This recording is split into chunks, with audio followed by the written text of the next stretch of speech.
Hi good morning. അപ്പോൾ നമ്മുടെ ഇന്നത്തെ റെസിപ്പി എന്ന് പറയുന്നത് നമുക്ക് അപ്പത്തിനും ഇടിയപ്പത്തിനും ചപ്പാത്തിക്കും പൊറോട്ടയ്ക്കും എല്ലാം ബ്രേക്ക്ഫാസ്റ്റിനും ഡിന്നറിനും ഒക്കെ സൈഡ് ഡിഷായിട്ട് കഴിക്കാൻ പറ്റുന്ന വളരെ എളുപ്പത്തിൽ തയ്യാറാക്കാൻ പറ്റുന്ന ഒരു വെജിറ്റബിൾ കുറുമയാണ്.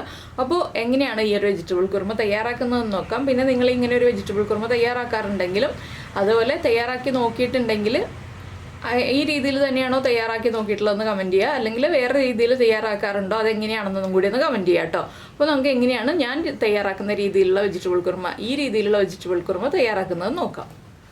നമുക്ക് നമ്മുടെ ഇൻഗ്രീഡിയൻസ് നോക്കാം. ഞാനിപ്പോൾ ഒരു ഉരുളക്കിഴങ്ങ് എടുത്തിട്ടുണ്ട്, ഒരു ക്യാരറ്റ് എടുത്തിട്ടുണ്ട്, ഒരു വലിയ ക്യാപ്സിക്കത്തിൻ്റെ പകുതി എടുത്തിട്ടുണ്ട്, ഒരു വലിയ സവോള എടുത്തിട്ടുണ്ട്, ഒരു 4-5 ബീൻസ് എടുത്തിട്ടുണ്ട്, പിന്നെ 4-5 വെളുത്തുള്ളി എടുത്തിട്ടുണ്ട്. ഇതെല്ലാം ഈ ഒരു വലിപ്പത്തിൽ, ക്യാരറ്റൊക്കെ അത്യാവശ്യം വലിപ്പത്തിലാണ് കട്ട് ചെയ്തെടുത്തിട്ടുള്ളത്, ക്യാപ്സിക്കം വലിപ്പത്തിലാണ് കട്ട് ചെയ്തെടുത്തിട്ടുള്ളത്, സവോളയും ചെറിയൊരു വലിപ്പത്തിൽ കട്ട് ചെയ്തെടുത്തു. നമ്മൾ വെജിറ്റബിൾ കറി കട്ട് ചെയ്യുന്ന വലിപ്പത്തിലാണ് കട്ട് ചെയ്തെടുത്തിട്ടുള്ളത്.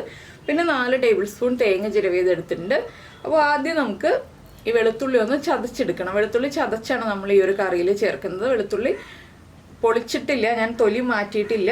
വെളുത്തുള്ളി തൊലിയോടുകൂടി കഴുകി എടുത്ത് വെച്ചിരിക്കുകയാണ്. ഇനി നമുക്കിതൊന്ന് ചതച്ചെടുക്കണം. ഇഞ്ചിയൊന്നും വേണ്ട ഈ ഒരു കറിയിൽ. അപ്പോൾ നമുക്ക് വെളുത്തുള്ളി ചതച്ചിട്ട് ബാക്കിയുള്ള കാര്യങ്ങൾ കുക്കറിലേക്ക് മാറ്റാം. അതിനുശേഷം നമുക്ക് അരപ്പിൻ്റെ കാര്യങ്ങൾ നോക്കാം. അപ്പോൾ ആദ്യം വെളുത്തുള്ളി ചതച്ചെടുക്കട്ടെ.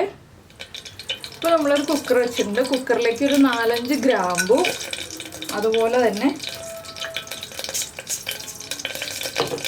ഒരു 1/4 ടീസ്പൂൺ പെരിഞ്ജീരകം ഇത്രയും ചേർക്കുന്നുണ്ട്. അതൊന്ന് പൊട്ടി വരട്ടെ.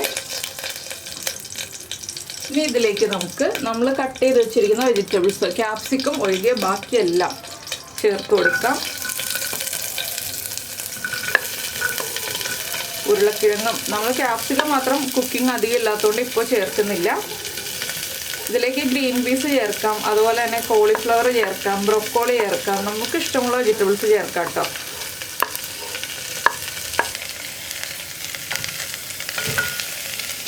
നമ്മുടെ വെജിറ്റബിൾസ് എല്ലാം ചേർത്ത് ഒന്ന് ഇളക്കിയിട്ടുണ്ട്. ഇനി നമ്മളിതിലേക്ക് ചേർക്കുന്നത് ഈ വെജിറ്റബിൾസിന് ആവശ്യമായ ഉപ്പും നമ്മുടെ ഗ്രേവിക്ക് ആവശ്യമായ ഉപ്പും, പിന്നെ ഒരു 1/2 ടീസ്പൂൺ മഞ്ഞൾപ്പൊടി,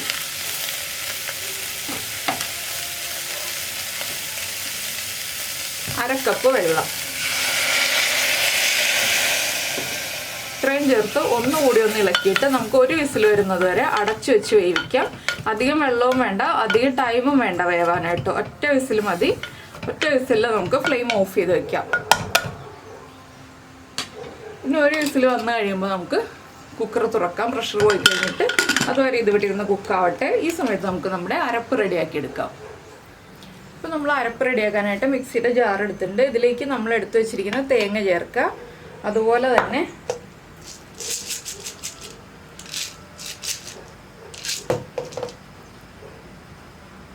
ഒരു 2 ഗ്രാമ്പു, ഒരേലക്ക, ഒരു ചെറിയ പീസ് പട്ട, ചെറിയ പീസേ ഞാൻ ചേർക്കുന്നുള്ളൂ,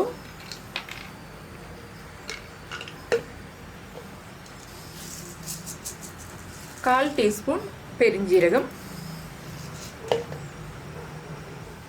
1/2 ടീസ്പൂൺ മല്ലിപ്പൊടി,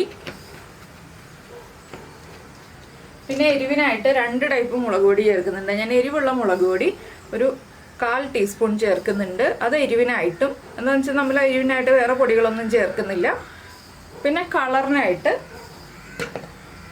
നമ്മുടെ കാശ്മീരി ചില്ലി പൗഡർ 1 ടീസ്പൂണും ചേർക്കുന്നുണ്ട്. ഇത്രയും ചേർത്ത് നന്നായിട്ടൊന്ന് അരച്ചെടുക്കാം. ഇതിൻ്റെ കൂടെ തന്നെ നമുക്ക്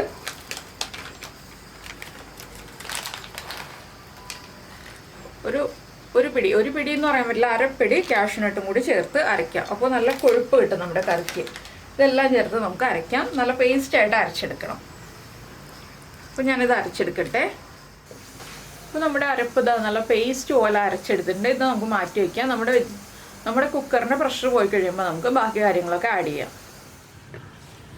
അപ്പോൾ നമ്മുടെ കുക്കറിൻ്റെ പ്രഷറൊക്കെ പോയി ഞാൻ തുറന്നു. ഇത് കണ്ടോ, വളരെ കുറച്ച് വെള്ളമേ ബാക്കിയുള്ളൂ. നമ്മൾ ആവശ്യത്തിന് വെള്ളം ഒഴിച്ചിട്ടുണ്ടായിരുന്നുള്ളൂ. ഇനിയിപ്പോൾ നമുക്കിതിലേക്ക് ക്യാപ്സിക്കം ചേർക്കാം.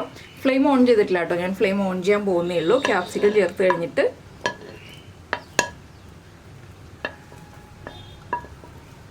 ആ വെളുത്തുള്ളിയൊക്കെ കുക്കായതിൻ്റെ നല്ലൊരു മണം വരുന്നുണ്ട്. ഇനി നമുക്ക് ഫ്ലെയിം ഓൺ ചെയ്യാം.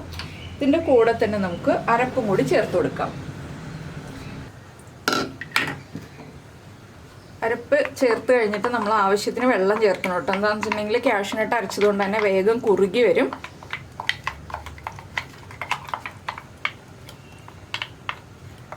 അപ്പോൾ ക്യാപ്സിക്കം ഓവർ കുക്കായി പോകാതിരിക്കാനാണ് നമ്മൾ ഈ ഒരു ലാസ്റ്റ് സ്റ്റേജിൽ ക്യാപ്സിക്കം ചേർക്കുന്നത്.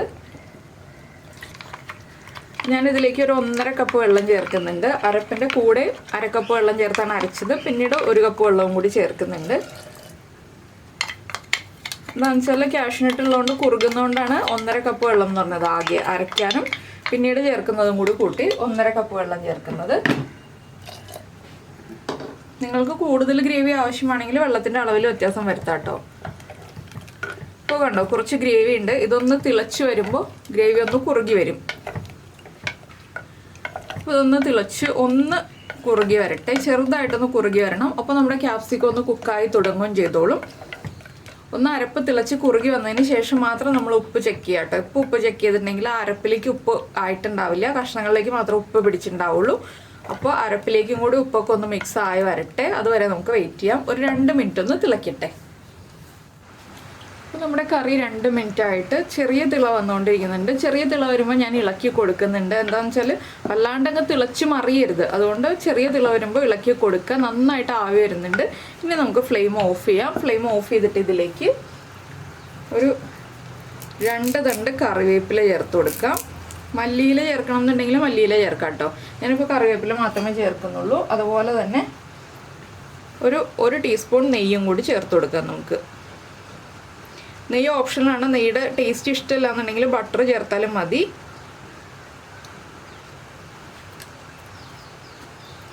ഇത്രയും ചേർത്ത് ഒന്ന് മിക്സ് ചെയ്തിട്ട് അടച്ചു വെക്കുക. ഒരു 10 മിനിറ്റ് കഴിഞ്ഞ് നമുക്ക് സെർവ് ചെയ്യാം. എന്താണെന്ന് വെച്ചാൽ ചൂടോടെ ഈ ഒരു കറി സെർവ് ചെയ്യുന്നതിനേക്കാൾ ടേസ്റ്റ് ചൂട് മാറി കഴിഞ്ഞിട്ട് സെർവ് ചെയ്യുന്നതാണ്.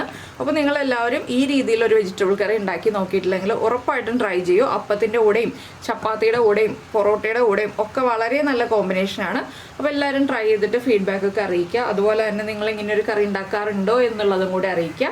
അതുപോലെ നമ്മുടെ ഈ ഒരു റെസിപ്പി ഇഷ്ടമായിട്ടുണ്ടെങ്കിൽ ഒന്ന് ലൈക്ക് ചെയ്യാൻ മറന്നു പോയത് കേട്ടോ. പിന്നെ നമ്മുടെ ചാനൽ ആദ്യമായിട്ട് കാണുകയാണെന്നുണ്ടെങ്കിൽ നമ്മുടെ വീഡിയോ പ്രസൻറ്റ് ചെയ്യുന്ന രീതിയൊക്കെ ഇഷ്ടമായി എന്നുണ്ടെങ്കിൽ നമ്മുടെ ചാനലൊന്ന് സബ്സ്ക്രൈബ് ചെയ്ത് സപ്പോർട്ട് ചെയ്യണേ. സബ്സ്ക്രൈബ് ചെയ്യുന്നതിന് ഈ വീഡിയോയുടെ താഴെയുള്ള റെഡ് സബ്സ്ക്രൈബ് ബട്ടൺ ഒന്ന് ക്ലിക്ക് ചെയ്യുക. അതിൻ്റെ റൈറ്റ് സൈഡിലുള്ള ബെല്ലൈക്കണും ക്ലിക്ക് ചെയ്യുക. അപ്പോൾ ഓൾ എന്ന് പറഞ്ഞിട്ടൊരു ഓപ്ഷൻ കാണാം. ആ ഓളും കൂടി പ്രസ് ചെയ്തിട്ടുണ്ടെങ്കിൽ ഞാൻ എപ്പോഴും വീഡിയോ അപ്ലോഡ് ചെയ്യുമ്പോൾ നിങ്ങൾക്ക് നോട്ടിഫിക്കേഷൻ വരും. അപ്പോൾ അതുണ്ടോ ഇപ്പോൾ അതാ ഈ ഒരു കൺസിസ്റ്റൻസിയാണ്. കുറച്ച് കുറുകി കഴിഞ്ഞു. ഇതൊന്ന് ചൂട് മാറി വരുമ്പോൾ കുറച്ചുകൂടി കുറുകും. അപ്പോൾ അതിനനുസരിച്ച് നിങ്ങൾ വെള്ളം ചേർത്ത് കൊടുക്കുക. നിങ്ങൾക്ക് ഗ്രേവി എത്രത്തോളം വേണം എന്നുള്ളതനുസരിച്ച്. ഇതിപ്പോൾ ഒരു 10 മിനിറ്റ് കഴിയുമ്പോൾ ഒന്നുകൂടി കുറുകി വരും കേട്ടോ, ചൂട് മാറുന്നതനുസരിച്ച്. അപ്പോൾ നമുക്കിനി 10 മിനിറ്റ് അടച്ചു വെച്ചിട്ട് സെർവ് ചെയ്യാം. അപ്പോൾ നമ്മുടെ ഈസി വെജിറ്റബിൾ കുറുമ ഞാൻ എന്താ സെർവ് ചെയ്തിട്ടുണ്ട്. അപ്പോൾ നിങ്ങൾ ഏതിൻ്റെ കൂടെയാണോ കഴിച്ചിട്ട് കൂടുതൽ ഇഷ്ടമായതെന്ന് പറയാം. അപ്പോൾ നമുക്ക് നമ്മുടെ അടുത്ത റെസിപ്പിയുമായിട്ട് അടുത്ത ദിവസം വീണ്ടും കാണാം.